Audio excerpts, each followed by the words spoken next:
There's a bear in the woods. Right, come on you fatty. Come on fatty. I don't even know who lives in there or what the hell's going on there. Could I sleep in there today? Oh, no room. And we're on the way there. Ignore the fart. We go, and a bit of that, and a bit of...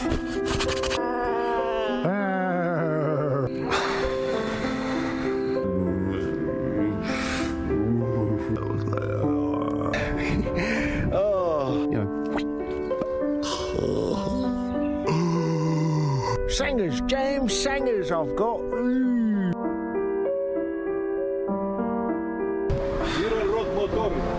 My pedal broke, man. And thanks to Showdown Bros, Mickey's on the most useless street in the world. Come on!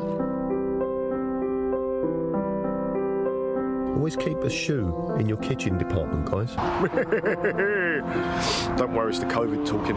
It's probably wild boar, a few bears, a lot of women washing their cars saying hi on the side of the road. Go on, Mick, feel it, Mick, feel it. I might be going mad.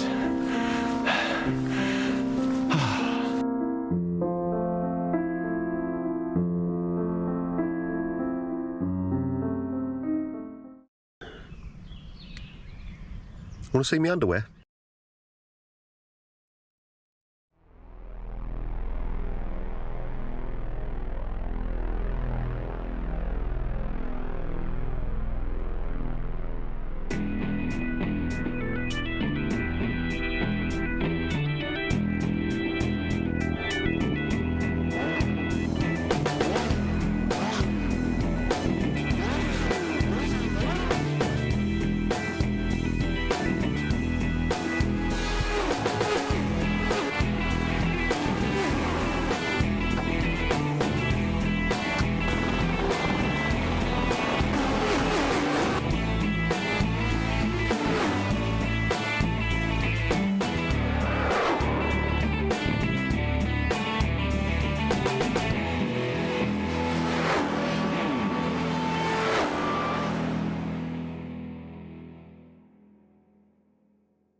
Sebring's touch with F1 was brief, but important.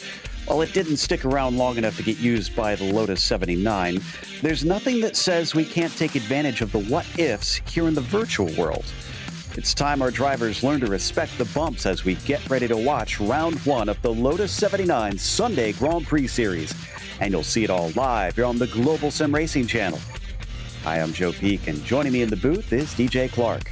Behind the scenes is our director, Ryan Bauer, and he's using cameras provided by Dougie Beer. If you haven't been paying attention to real-world sports cars racing this weekend, let's give you a quick rundown of what this track is about with our guide.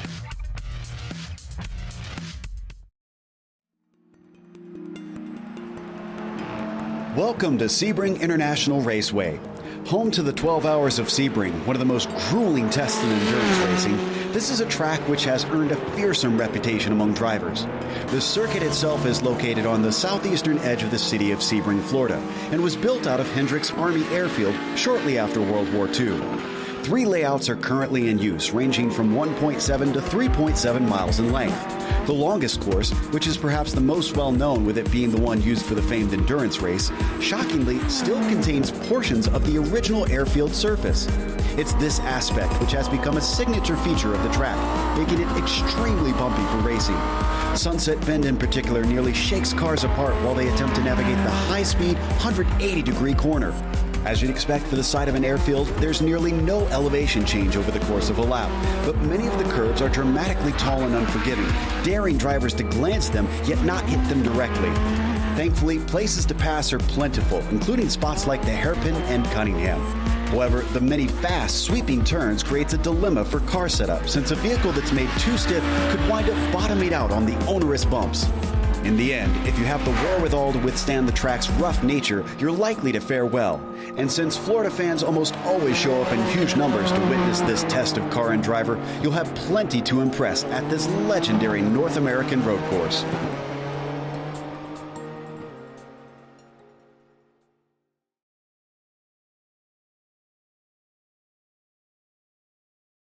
Well, with this being a car that likes to get its downforce from the underside of it, DJ, I'm sure this is going to be a rough one for the drivers.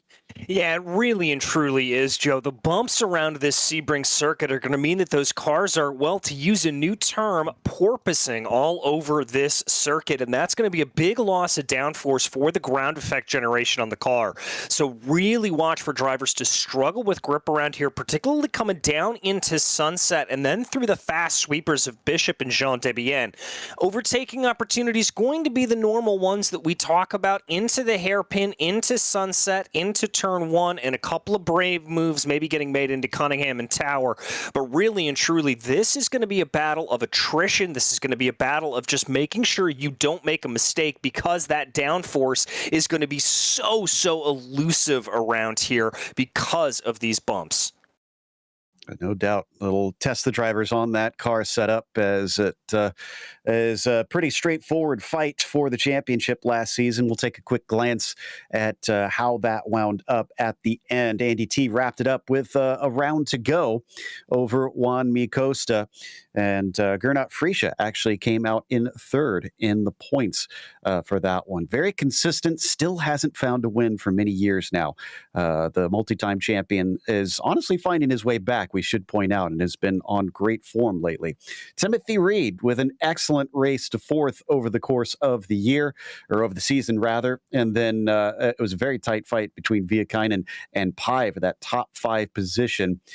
From there on down, you can see it was close between Thyssen and Freckleton, although Nick wasn't there as many rounds as Dylan was to help with his score.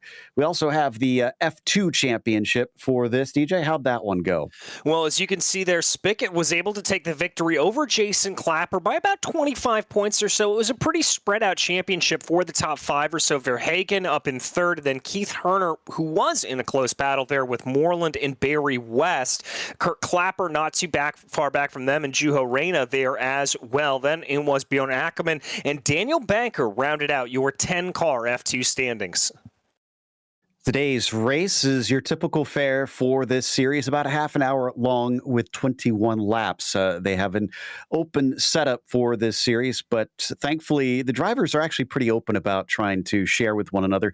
I have been noticing there's some secrets that are kind of held to the chest of some of the top drivers, but for the most part, they do try to get a good set in the hands of everybody they can so that people can get out and drive this car. However, there is no spare car to save them. If they get any sort of damage, well, they're going to have to come into the pits and get it repaired. Or if they find themselves with a meatball flag, it's likely they're not going to be able to get back out in time unless it's pretty light damage.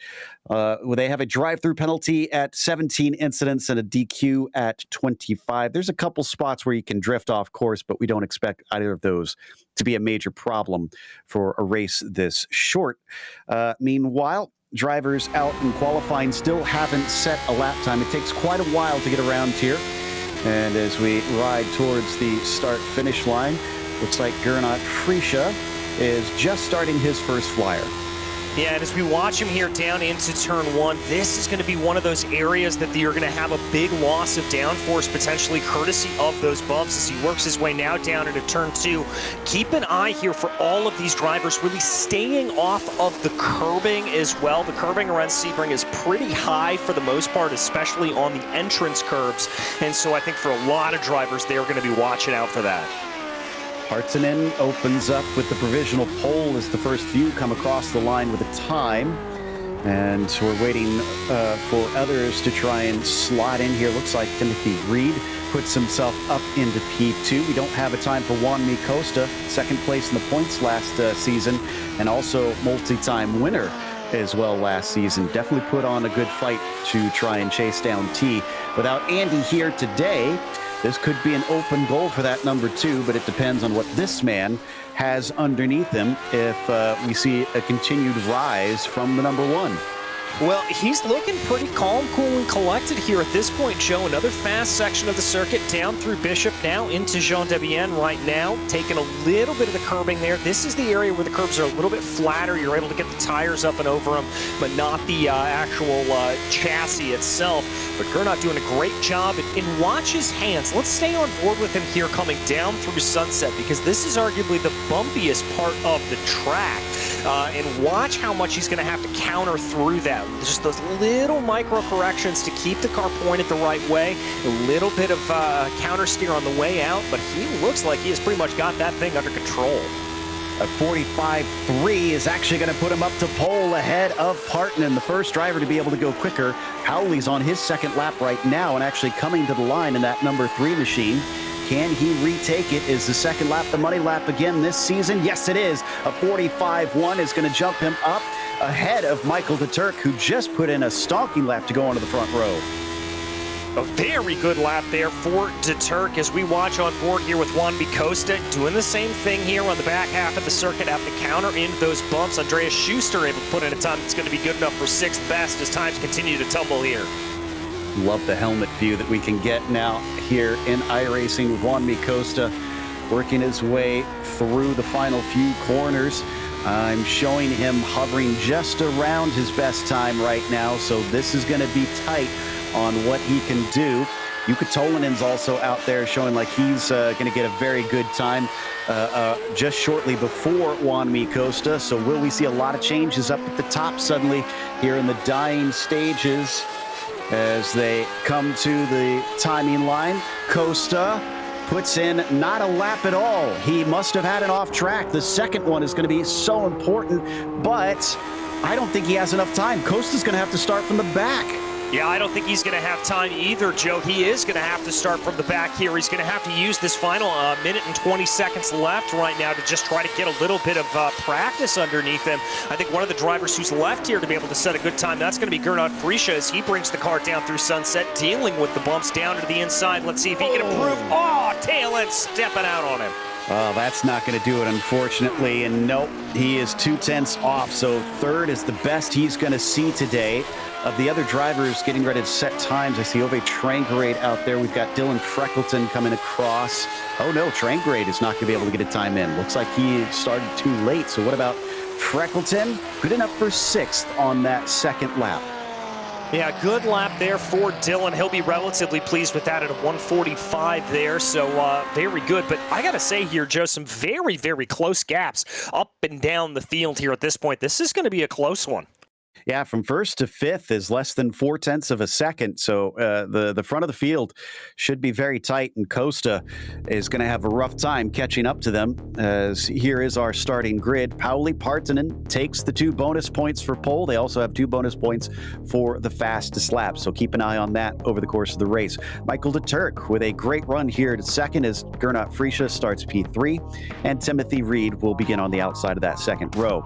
It will be Jack David Spickett in 5th. As Dylan Freckleton starts P6 and Timothy Vaughn 7th. To his outside, it'll be Nathan Finnegan. Row 5 sees Andreas Schuster and Seamus Power. Tim Britton's going to line up in P11, followed by Mimo Moreno. Then it'll be Yuka Tolanen and Daniel Banker. Row 8 will be Keith Herner and Joe Walker, with Pablo Suarez lining up 17th and Barry West in 18th. Then it's going to be Jason Carlo, the last driver to set a time, with Juan Costa, your first driver who is not able to set a lap time. Got a few new faces out here. Ellis Spice, Jürgen Bayer, I believe, two new ones that we have. But you can see Trangrade, a regular, Jason Clapper, typically in here, along with Kurt. And then the other two I mentioned, bringing up the final positions at the start of the race. Now, they've got enough iRating to make it to the top split, but how are they going to fare in the race in itself? Because, yes, this is a close-knit community, and they do a lot of fair racing, but it's hard racing. And they're going to have to fight for every inch, as it's a little bit cool this morning on the track with only 78 Fahrenheit at 9:30 in the morning. We'll see if they need some time to get those tires up to temperature here as we finish gridding up. Just a few more, DJ, and we'll start a new season here in the Sunday Grand Prix Series. We will indeed, and I honestly can't imagine a better place to start things off than here at Sebring. As you said earlier, Joe, not exactly what you think of when you think of open-wheel cars, but it is still going to be some fantastic racing here as the last couple of drivers pop their way onto the grid right now. Some interesting storylines up at the front that we'll be following, as it looks like we're just waiting on Yuka Tolanen, the last one to grid up, which he does now. All right, the season begins as the engines start to rev for the Sunday Grand Prix Series. The lights are up, and the green flag is out. Coming up to the first corner, De Turk has got a monster run. He's coming up on the outside of Partanen, but can he manage to take the lead away here in the first corner? That could be important, getting that track position. He doesn't have his nose fully ahead. He can't chop it off. It's going to carry on as we come around to turn 3. Is this going to do the job? No, it keeps going, DJ. They're still side by side.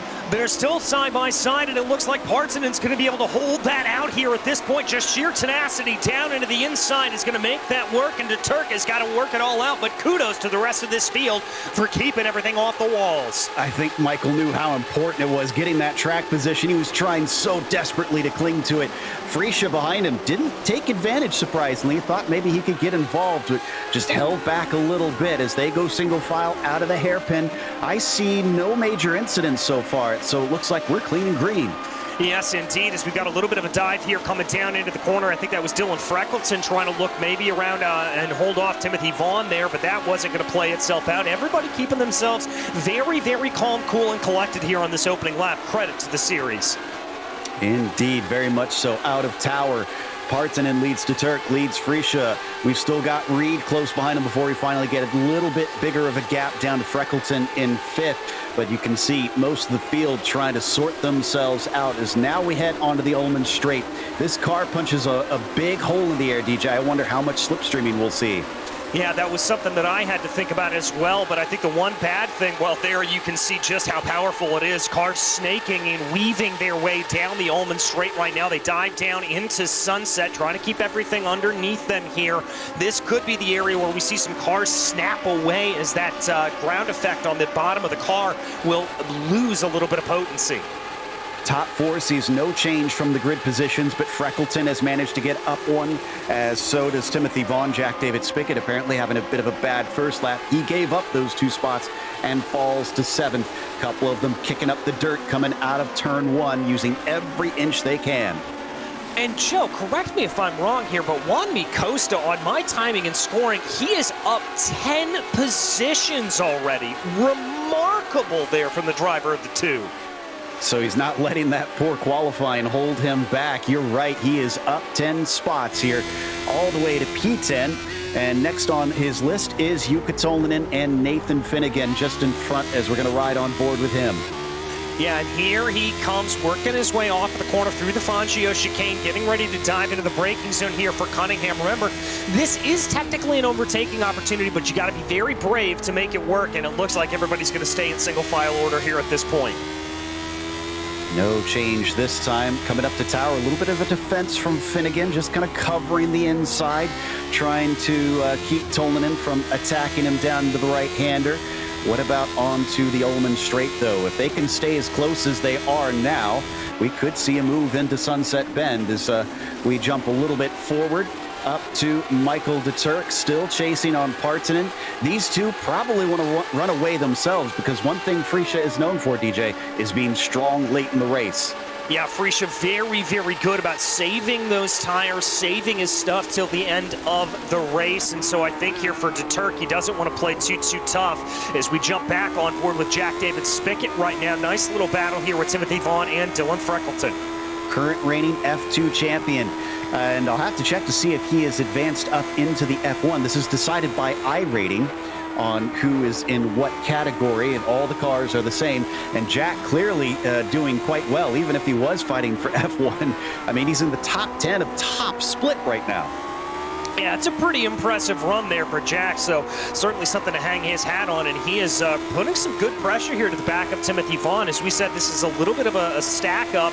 Dylan Freckleton about 1.5 seconds off of Timothy Reed. I think he's holding up both Vaughn and Spickett. And I can't officially confirm because I don't know when they made the determination, but I think it's highly likely that Jack is F1 material this season.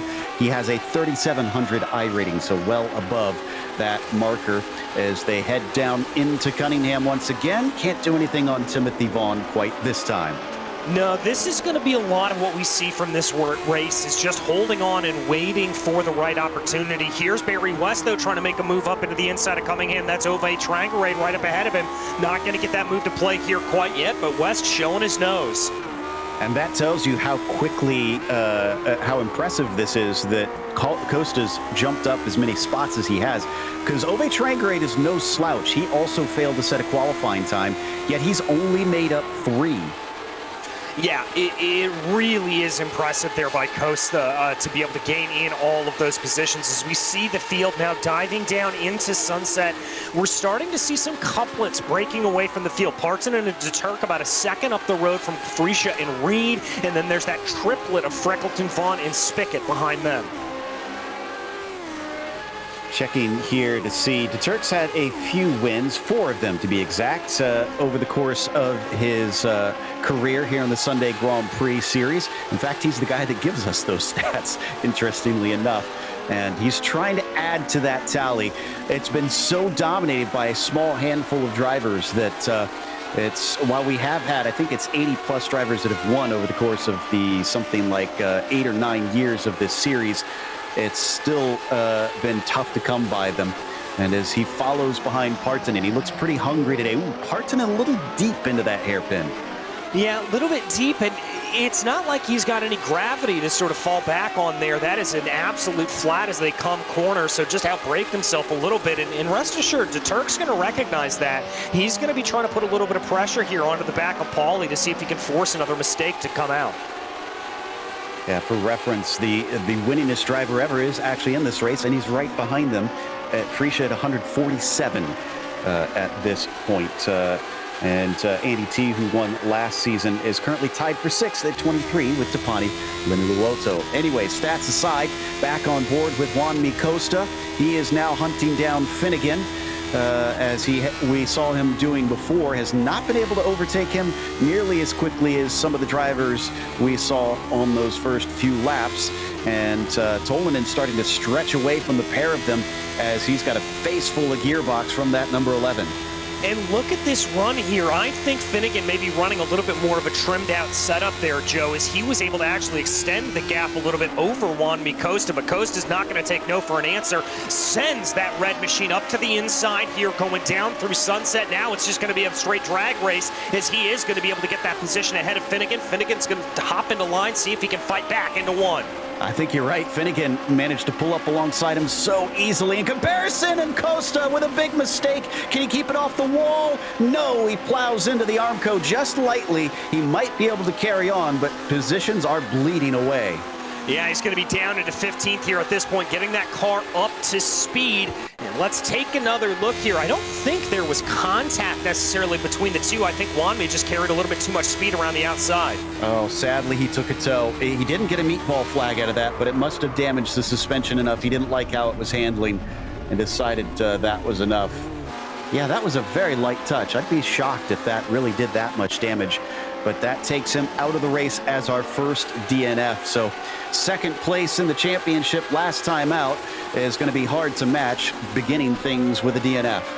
Yeah, it really is. And remember, Joe, to the point of that toe there, remember about the underside of these cars. They're so very aero-sensitive. If you get even the merest of a little bump there on the side of the car, if that just crinkles the side pod even slightly, that's going to affect those Venturi tunnels underneath the car, and it can mess up your downforce. And an experienced Lotus 79 driver is going to be able to feel that within about a corner. So I imagine that's what happened to Juan Costa. Been a very strange incident. I know we're watching the lead here. It's not close enough to think we're going to get battle.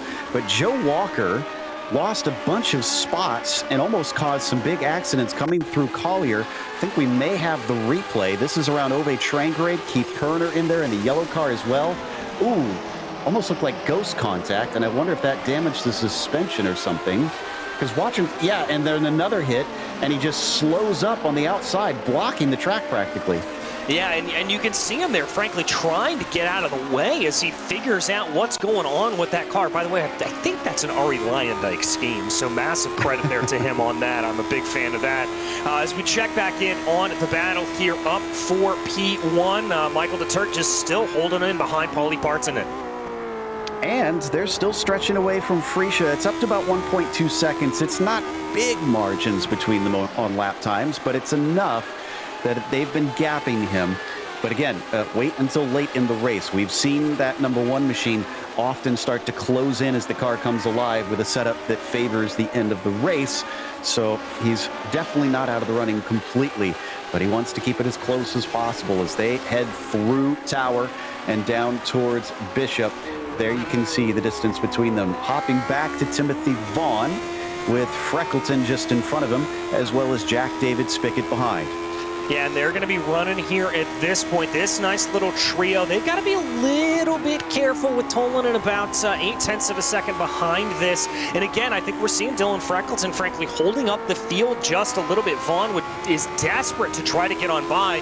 Frankly, gets a better run there through the final corner of Le Mans, but he's just not going to be able to close in quite enough. He's getting closer. He's going to take a look to the outside here of Sunset, but I don't think he's going to be able to carry that speed. Maybe I'm going to stand corrected. Wow, very good run. Just couldn't completely get alongside him and made it work somehow. He's got a second chance at it. It's another little sort of long straight here along the front stretch and into turn one, but it's not a high braking corner, so he will have to sit behind. Look at how much this has helped Spickett, though. Suddenly he's back on top of both of them. Yeah, he is going to be looking to try to pick one of these positions off, or both if he's careful, and he's going to be able to really choose his line here coming through turn two. Gets on the power, maybe a little bit of wheel spin there, not fully able to get the power down. He's not going to be in a position to attack, but I'll tell you who is. That's going to be Timothy Vaughn, as Dylan Freckleton has to go defensive down into the hairpin.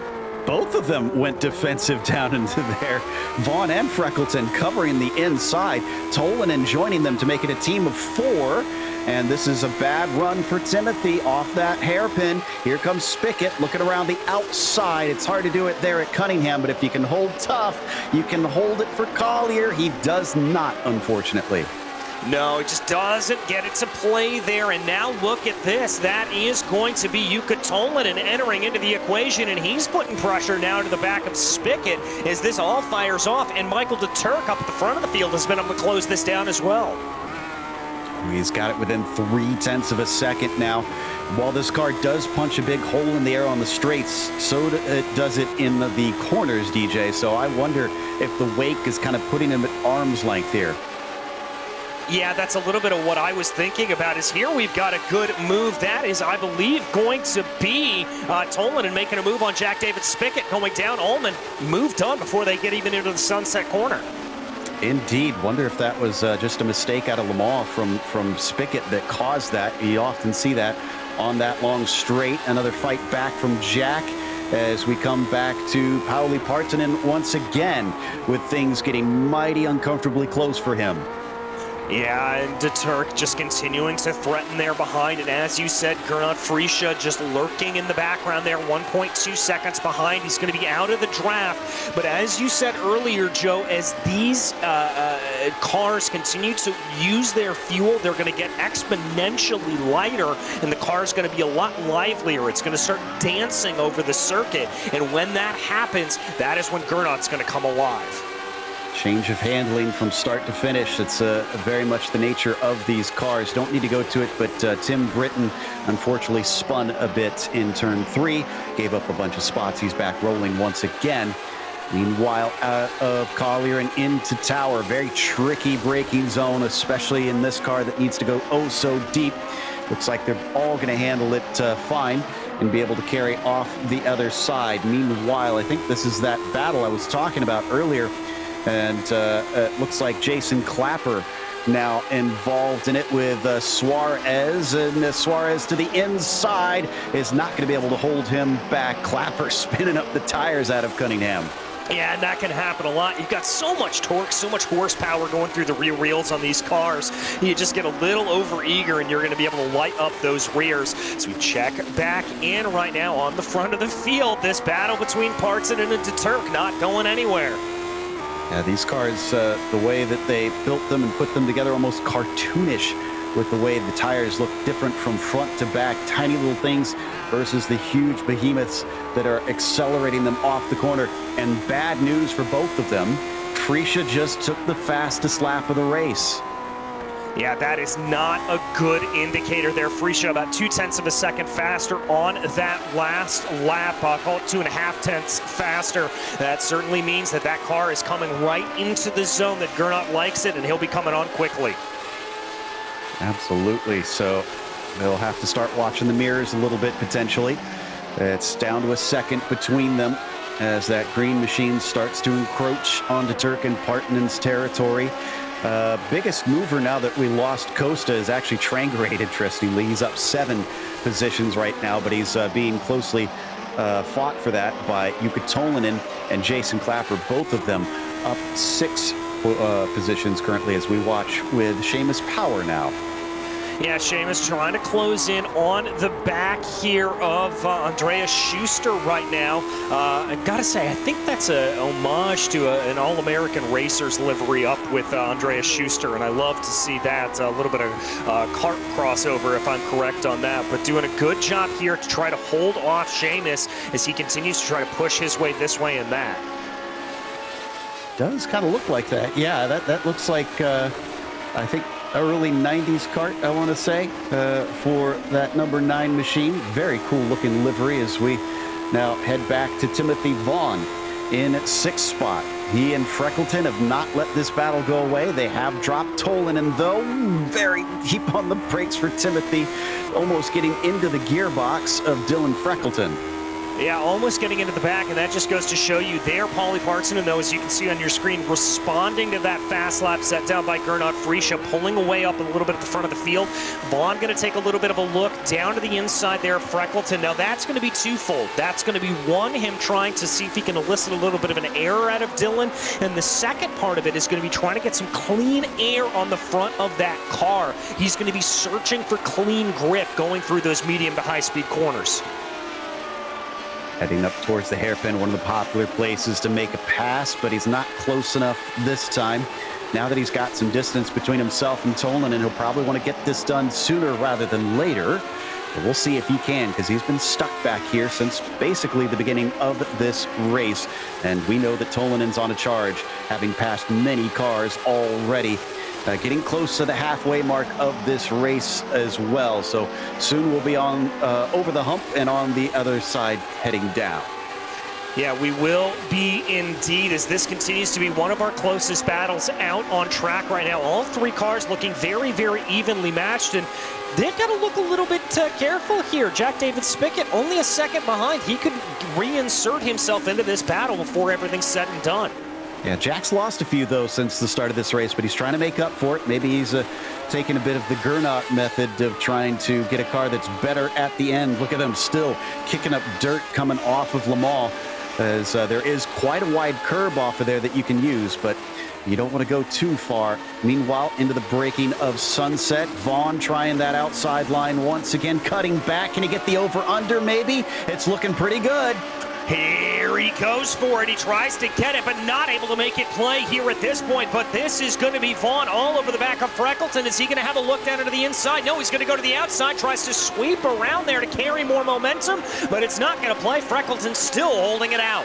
Solid defense from Dylan to hold him back for now as Jukka Tolinen has arrived on the scene. So now suddenly it is a 3-car fight, and he's going to have to watch forwards and backwards in this melee. Yeah, he certainly is, and that is going to be a very, very dangerous affair for him to be looking forwards and backwards. Make sure he doesn't make an error. That is a one-way ticket to running yourself into trouble. No doubt any little mistake is going to be capitalized upon, so he's got to make a solid run at that number 8 if he wants that spot. Tolinen already knows how to get these passes done, and he's starting to get even closer now to the back of Timothy. Takes a little bit of a peek through the inside of the corner, but nothing doing this time. Ooh, a lot of curb there for Timothy Vaughn in that candy machine. Unfortunately, I wonder if he's on his had his nerves frayed a little bit by the sight of that number 4. I mean, I know my nerves would certainly be frayed if that were the case, but look at that run coming down into Jean Debienne there for Jukka Tolinen. He has got the speed. He is just trying to apply it here at this point. Let's see if he's able to get a good run out of Le Mans. Doesn't look like it. He lost some time there. Yeah, a little bit of a slip up from that white machine, unfortunately, so Vaughn lives to fight another day. And we seem to have lost Joe Walker as well now. He's been in the pits for about 4 minutes and has decided to leave the session. 2 official DNFs. We're left with 23 cars here in the top split still running. They get close together once again. Ooh, this is a very good run from Tolinen. And Vaughn's going to try and defend on it down to the inside. Hard to make that outside pass here, but it is possible. Tolinen still hanging on tight as they break towards turn 3 a little bit earlier, and he gives it up. Gives it up there. Great run by Timothy Vaughn, and crucially there, he didn't lose all that much time up to Dylan Freckleton. Let's see if he's able to now try to just hold this in, but here comes Tolinen yet again with a good run there coming out of the corner. Here he goes. That's going to be a defensive line for Vaughn. Down into it. They come together just a little bit as Vaughn goes deep. Oh, and try to accelerate out of the corner. They make contact once again. Tolinen with no place to go. Here comes Jack David Spickett. Tolinen now has to play the defense. Or is he attacking? Maybe both. And unfortunately, neither happens for him as they stay in order. But things are getting feisty.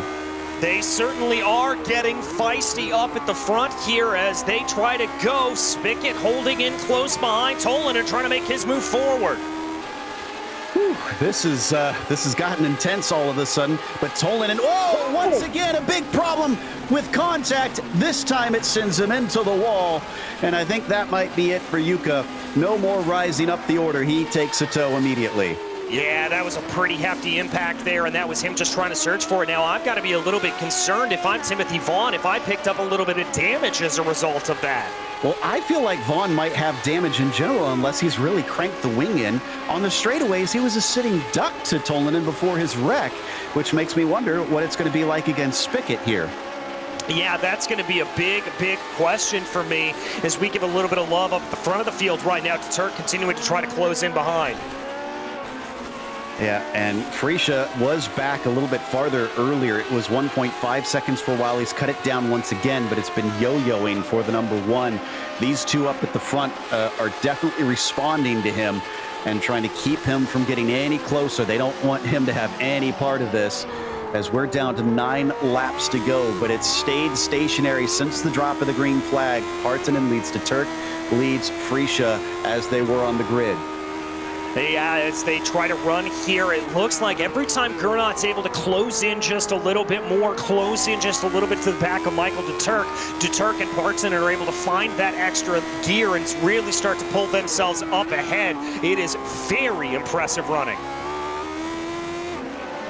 Well, speaking of impressive running, Ove Trangerade currently up 9 positions now, and Jason Clapper up 8 positions as we're checking in with Vaughn Spickett. Now, Jack also himself, I think, had just some tiny touches with Tolanen, but he seems to have gotten away with it as he's continuing to hunt down Timothy Vaughn, who is no longer on the attack himself. Dylan Freckleton scampering away after Timothy had to play rear guard, and Jack Spickett is trying to get close enough to see if he can actually get to the inside, but so far he's been stuck at about half a second back.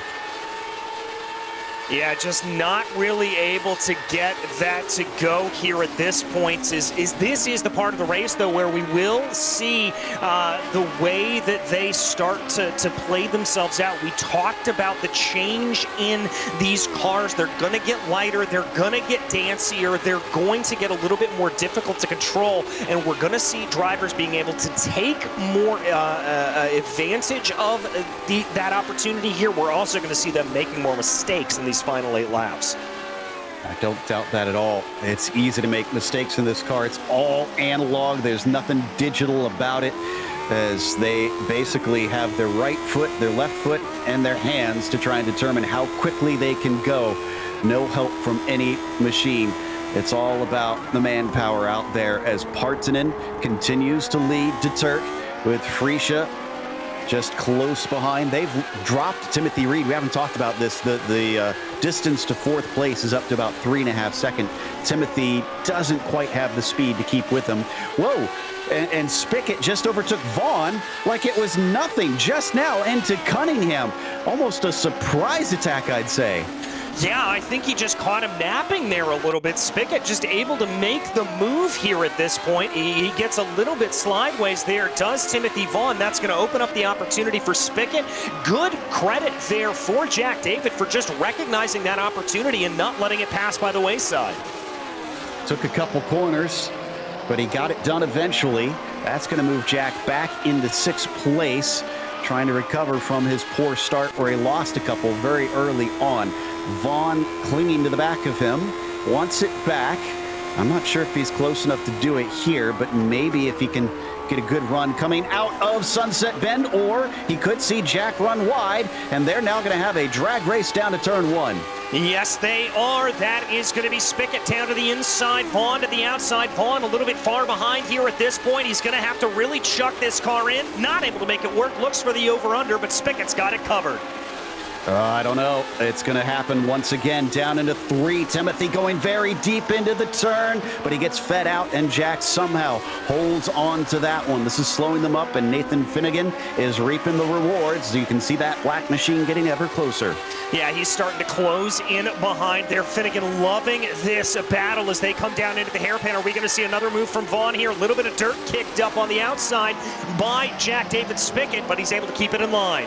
I gotta say, Jack is a real testament here to what you can do in the advancement of skill and just improving over time.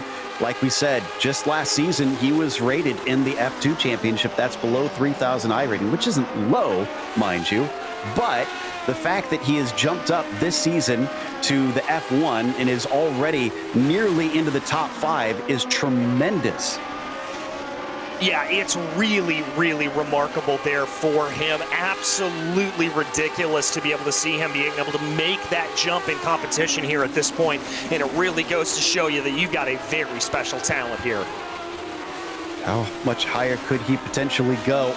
As, ooh, that was way too wide for Vaughn, and that puts the death knell on that fight, except for Vaughn now having Finnegan closing at a rate of knots behind him up the Ullman straight. He's going to look for it. No defense there from Nathan, or from Timothy rather, and he's going to leave the door open, but the wider line sometimes can be better with fewer bumps, and it does indeed work out. Yeah, plays out in spades there, and we really didn't get a chance to talk about that. Sometimes you see that wider line because of the wanting to move around on the bumps, but Vaughn having to go defensive there a little bit going down into turn 1 to be able to hold off Nathan Finnegan, and Finnegan's still going to have to run in behind. Been a bit of a rough couple laps here for the number 7, unfortunately. That was a little bit of a slide from Partanen coming out of the hairpin that time. The Turks still hovering at half a second back. Frisch's got it down to 1 second behind, but he's going to have to make many more tenths of a second per lap than just hundredths here or there if he wants to try and catch these leaders. There is the comparison right now between Partanen and Deturk. with, looks like the Turk actually responding a bit these last couple laps. Yeah, he's turning up the wick here a little bit to try to see if he's able to get that to play right now. Really starting to bring that gap down as much as possible. And it looks like here on this last lap that he's been able to bring it down as well. So I think he's going to be fixing to try to make a move here. Freisha, we thought he was going to be able to come on in and maybe make this up. He's still got about 5 laps to do it, but it just doesn't look like he's able to close down that 1 second mark. Trying to find the win history of Partanen here. He's got 17 to his name, it appears. So Partanen has definitely had a few before, a lot more than Michael has had up to this moment in time. So he's got the experience on how to hold these drivers back and claim the win. Another fastest lap for Gernot Freisha. Expect to see that time continue to come down with these cars getting faster as the fuel burns off. Yeah, exactly. Here they go, working their way now down through turn 2. We're going to continue to see those times falling by the wayside. Freisha has that gap under a second here at this point. That's going to be mega. He's going to get a nice heaping at the draft. Is it going to be enough, though, with only 5 laps left to go? It's not within striking range quite yet, but even down into the hairpin, he gained a lot, but then overshot it a little bit and loses that time right back. So what can he do to try and mitigate that effect, try and get better braking down into the turn as we watch into Cunningham once again? The Turk has been stuck at no closer than 0.4 of a second for most of the time. Yeah, he just hasn't really been able to close it, and I wonder here if he's maybe been waiting on this race, just saving tires, saving a little bit of fuel, waiting for these last couple of moments to absolutely pounce here on the back of Paulie Partanen, or if we're seeing him drive at the absolute limit here. I'm guessing Michael's driving at the limit. I don't think he's holding anything back here on Partanen. If he had the pace to try and attack him, he probably would have done something up to now. As patient as Michael can be, I don't think he would let a win get away just by leaving opportunities on the table as they fly down into Sunset Bend. Freisha didn't gain all that much that time, still stuck at about 1 second back. Now down to 4 to go as they cross the line. Will this remain a stalemate, or can Michael do anything? Another fastest lap for Paulie, quickly pipped by the Turk. Yeah, quickly taken away there by the Turk. It looked like, though, that Gernot not too far back from that as well, only about 7/8 of a second behind. And indeed, it did look like the Turk was able to take about 26 thousandths of a second out of the gap there on Paulie Partanen. But Paulie continuing to lead away as we look out the rear view, as we look out the rear wing here of Paulie's machine. This has been, whoa, another slide, this time way deeper from Partanen. I am amazed that the Turk isn't closer than he is, but surely he's going to make an attack this time. He sees an opening. He's got the slipstream. Partanen naturally tries to defend and then goes back to the racing line. That was a little bit late. It was a little bit late, but we'll call it all fair as well. All is fair in love and war. But then here comes another move here from the Turk as he tried to make a look there coming down through the corners. That's not going to play itself out as they play into Sunset, or into Tower now, and start to power their way through Bishop. That's twice now into the turn 7 hairpin that we've seen Partanen just take it a little too hard into the turn and overshoot it. So now Michael knows his Achilles heel. Question is, what can he do with that knowledge? Yeah, I mean, I think he's got to try to set him up into those corners, as that's going to be his best opportunity to get that overtake. He knows he's a little bit squirrely going down into the hairpin, try to take full advantage of that. But look at this for the Turk. He gets a good run there going down the back straightaway. Now going to try to just close in here on the front stretch. He can stay this close. It could be what he needs. We'll look over his shoulder briefly as they fly down into turn 1.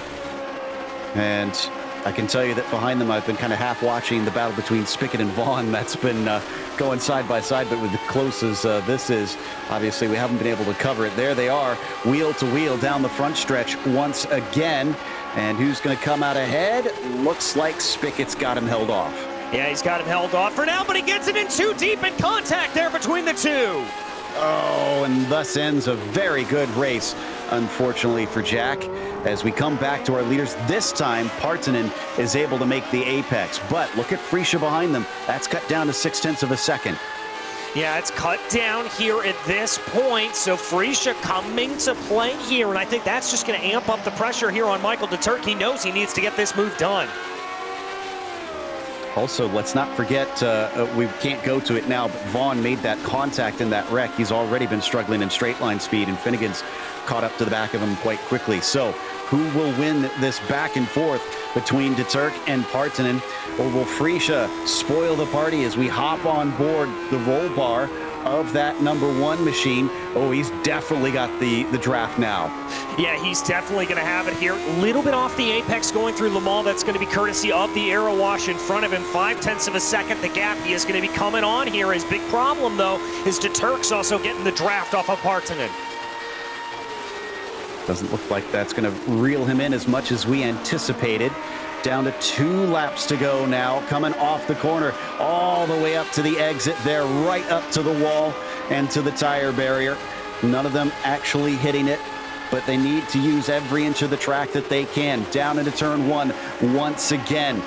And there's a big catch from Michael. Yeah, big catch there. He was able to hold that together somehow, but this is starting to get a little bit hairy. 2 laps to go. These tires are starting to go a little bit, even though they are bias ply tires, but they are going to have to try to push themselves as much as possible. Oh, this is a great run. Does Deturk dare and try it into turn 7? No, doesn't look like it quite this time. But he's been getting better and better out of 5 and 6. I wonder if maybe he'll try something on that white flag lap. Yeah, I think that could be the move here at this point. Gonna think about it a little bit, coming up the hill there, coming into Cunningham, but not quite able to get it to play. Is he gonna try anything in here into Tower? I don't think so. Partonen may just have him covered. Seems like it for now. As they exit out of Tower, they're all about equidistant from one another. We said that Freesia tends to come alive at the end, and boy did he ever. Suddenly, he is in the mix, but we haven't seen him make any attempts yet. We know that if Michael Deturk makes a wrong step, surely that's going to open the door for Gernot to try and squeeze his leg through. Down the Ullman straight, good exit from Partonen, I think is going to keep Michael behind. Yeah, I think it is as well. Partonen's got about 3/4 of a second here as they run down into the corner, trying to see if anything's going to happen. But now Deturk has got to be more worried about what's coming up from behind him, as Freesia's going to be all over his rear wing. Yeah, Michael a little farther back than we've seen in the last couple laps. Is he struggling suddenly? Did he wear out the tires? Getting so close to the back of that #3. Final lap of the race, and a little wide that time from Gernot. A little wide there, and that's going to scupper a chance here to make that move up into turn 2. He's running out of opportunities, but now it could play back here. He needs the good run off of the corner, and it looks like he's got it. This could be move on for Gernot Freesia. Is he close enough? Does he have enough straight line speed? Because don't forget, Michael's still getting a little bit of pull from ahead. He's going to show himself in the mirrors, but I think that was more psychological than legitimate. Yeah, I agree with you there. He was just a little bit too far back, but still able to keep the pressure up here under 0.5 of a second. That's about where you want to be. Coming up to the braking of Cunningham. They've spread apart compared to before now. Is that it? Can nobody get any closer than this, or is somebody going to make a little hiccup, offering a whiff of an opportunity? Down in the Tower for the final time. Oh, once again, very wide. I fear that Gernot may be overdriving the car. Yeah, I think he is just a little bit. He lost about 0.2 there in that corner alone. I think he overdrove it just a little bit, but now it's going to favor back here Michael Deturk. Can he get the run down the Ullman straight? He's a lot closer this time. He needs a good exit out of Le Mans, but he doesn't quite have it. A better run for Partonen puts him too far away, but it could still offer up a mistake into Sunset Bend. All he has to do is be smooth, and he's withstood the pressure of his rival. He sends it in a little deep and cuts back down at the apex. Pauli Partonen is going to make a fantastic defense to get a win to start this season. Deturk second, and Freesia rounds out the podium. And we've got to wait a whopping 14 seconds, Joe, for Timothy Reed to come across the line here in P4. That is just how dominant these top three were. Yeah, despite the defensive moves and the battling up at the front, they just ran away with it. Poor Timothy Vaughn settled into 8th in the end after that damage. Andreas Schuster behind him, trying to see if he can overtake Moreno, but no dice on that one. Yeah, he's going to stay in line here at this point. It looks like Mimo's going to be able to hold on to that position. We focus back at another good battle here. This is Pablo Suarez, Jason Carlo, and Kurt Clapper. And this is for the 15th position here. Suarez leading the group. Look at him weave to try and break that slipstream as they come down the Ullman Straight. Carlo's getting close. Jason could make a move here if he really wanted to. Decides not to, maybe tries for the over-under instead. Can't get the car beside him. Oh, that's very deep, though, for Suarez. He almost scuppers himself off the corner, but he's got just enough speed to hold him off of that P15. That's going to take us to a quick break, though. We've got more show coming after this with driver interviews along with the official results, so stick around. Racing isn't easy, but experiencing it is. iRacing puts you in the driver's seat with the industry's leading sim racing game. Drive on laser scan replicas of the greatest racing circuits from around the world. Go head-to-head against other drivers chosen by skill-based matchmaking to ensure competitive racing at every level. Compete across all your favorite series. In officially licensed cars, engineered to deliver the most accurate driving experience possible.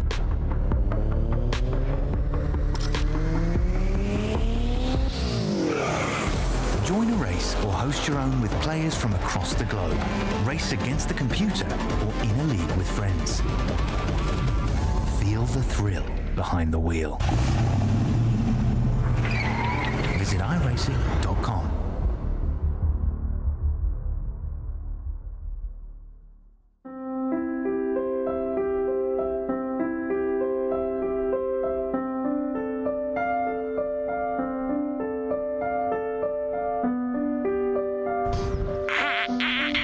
There's a bear in the woods. All right, come on, you fatty. Come on, fatty. I don't even know who lives in there or what the hell's going on there. Could I sleep in there today? Oh, no room. And we're on the way there. Ignore the fart. We go, and a bit of that, and a bit of...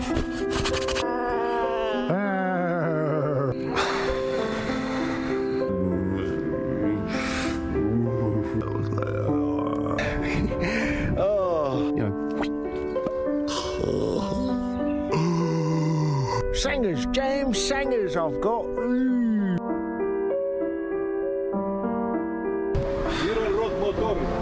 My pedal broke, man. And thanks to Showdown Bros, Mickey's on the most useless street in the world. Come on! Always keep a shoe in your kitchen department, guys. Don't worry, it's the COVID talking. It's probably wild boar, a few bears, a lot of women washing their cars saying hi on the side of the road. Go on, Mick, feel it, Mick, feel it, feel it. I might be going mad.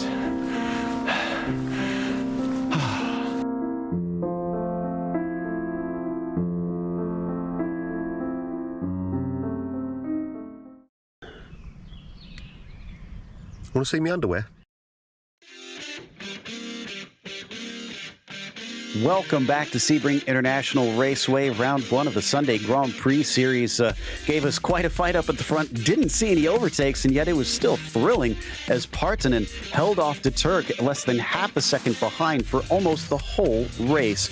Gernot Friesche rounded out the podium and got awful close to them as well there at the very end. Timothy Reed was a bit of a distance back, but earns a well-earned fourth as Dylan Freckleton comes home in fifth today. Nathan Finnegan, P6 for him, is ahead of Seamus Power, P7.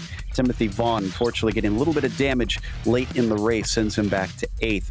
Mimo Moreno was 9th, and Andreas Schuster rounds out your top 10.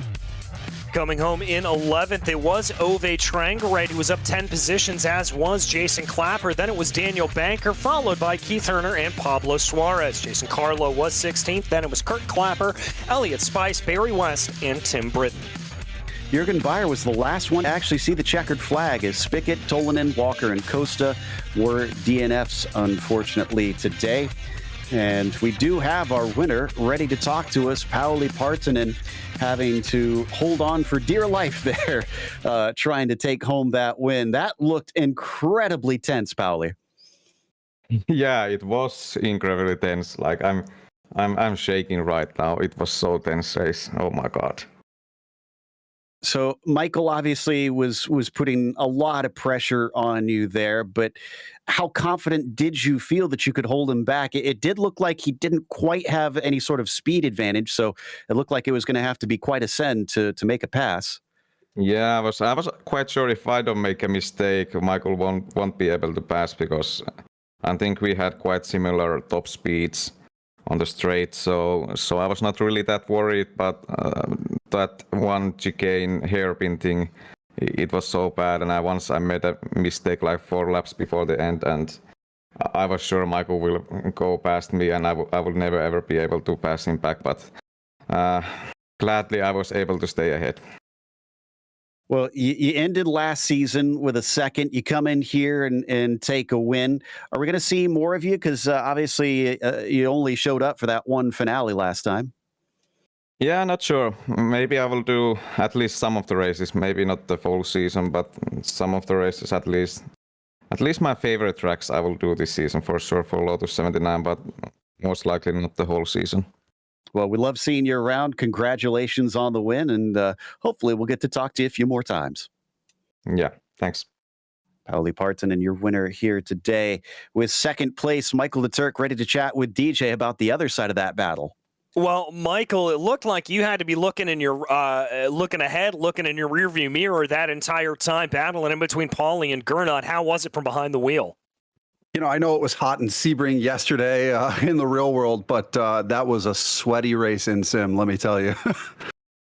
I can imagine, my friend. I mean, talk me through your strategy coming down to those last final laps. It looked like you were just poking and prodding, begging to find a way to get by Pauli. Yeah, I had just a little less wing than him, but, you know, Pauli's obviously a series champion and so fast and consistent, even with a little bit of a shifter issue that he said he had trying to Schumacher himself there to the end. But, you know, any opportunity in those last 5 laps that you get, you absolutely have to take. Before that, I was staying with him. I was content kind of to sit behind him. But, you know, if he had made a major mistake, I would have gone by. But I did not want Gernot to keep closing up. And I was looking at the relative the whole time, just seeing him tick a 10th, tick 2 tenths, tick a 10th, you know, and he was closing up on us whether we fought or not. So at the point where I had a couple opportunities to try to get past Pauli towards the end, I figured let's go for it. And hopefully, you know, I can hold off Gernot even if I don't make it stick. So. Well, looking ahead here to the rest of the season and indeed next week, we head to Watkins Glen and then obviously take off on our world tour. How do you think the Glen's going to go, and how do you think the rest of the season will go? I love the Glen. It's my home track. I live 90 minutes from it. And in iRacing, I notoriously either always get hit or crash myself out of it. So I hope I do well, but no promises. Well, I hope you have a reverse in fortune, my friend. But in the meantime, who'd you like to thank for today? Our great community as usual. We've got another community setup pack out for sets the whole season. If you're watching and want to join us, you think this looks fun, please come join the Discord server. You can find it on the iRacing forum. And there are demo laps and sets available. And obviously, you and Joe and the rest of the crew over at GSRC for another season of great broadcasts. Thank you. Well, thank you, my friend. That was Michael the Turk, your second place finisher here today. Indeed. Doesn't look like we'll get to chat with Gernot today, but still some interesting enlightenment there from our top two, as we're going to wrap it up with a big thank you to the Lotus 79 community for bringing us back for another season of coverage. Also, thanks to the team today, DJ, Ryan, and Dougie. Make sure to check out our social media, our website, and our merchandise store. And don't forget to subscribe to our YouTube channel so you don't miss a moment here on GSRC. As we mentioned, the next race, Watkins Glen, will take place Sunday, March 26th at 12:30 p.m. Eastern. But be sure to check out our other broadcasts that we have listed here. And until next time, race clean, race hard. We'll see you on the track.